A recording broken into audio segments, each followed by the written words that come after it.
My name is Sarah, and today I'm here to talk about the second installment in Pierce Brown's Red Rising trilogy, Golden Sun. Now, a couple months ago, I made a review for Red Rising, and I adored the book. Part of me was a little bit afraid that the main reason I liked it was because of the Academy aspect of it. So I put off reading the second two in the series.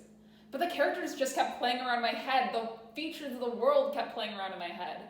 And so I figured it was worth a shot just to pick up Golden Sun and see how I liked it. And I'm so happy that I did. Pierce Brown took an already really cool concept and then just magnified it within Golden Sun. To keep away any spoilers for Red Rising or Golden Sun, I'm going to keep the synopsis portion of this incredibly vague and spend most of my time on the commentary.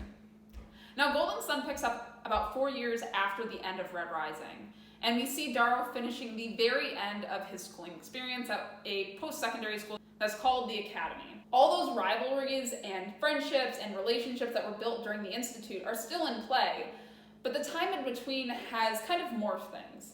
It's made some of that hate deeper, it's grown apart some of the friendships, and it's given some resentment time to boil. So the beginning of Golden Sun is basically this explosion into the real world as we see our main characters graduate from the Academy and move on to bigger and better things. But now it's not just limited to this group of teenagers and young 20s. Now there's real money at stake, there's family ties, there's real positions of power that are opened up to the characters now.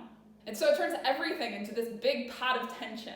There was actually a number of times where I had to set the book down because there was just so much happening. And I couldn't handle it emotionally. I still really wanted to know what happened next, but I just needed like a breather sometimes from everything that was happening. And Pierce Brown did not hold any punches. We see Darrow lead his team through a lot. And now it's not just a group of 100 Institute students. These are real armies that he's invariably put in charge of. And so in typical Darrow fashion, we get to see all his cleverness come out. We get to see him make tough decisions. And we get to see a lot of character growth from him. He's forced through a lot of difficult decisions that any person in their right mind would have a ton of problems getting through. In between, we're introduced to a bunch of different characters that are older than our main set of characters that we had in Red Rising, and we get to learn more about the families that have made all of these psychopaths. In terms of commentary, as I said before, I really enjoyed the novel. The biggest highlights for me were the higher stakes. Now that there's no backup of the medbots hanging around, and now that you're in the real world where there's basically no rules, Darrow's cleverness and cunning really gets to come out. The second thing I really liked was that we kind of got to see Darrow as more than this kind of Mary Sue character. Especially in Red Rising, it felt like he was just automatically good at everything, and while there's still shades of that in Golden Sun, we get to see a lot more of his flaws. Pierce Brown is not afraid to make Darrow go through it.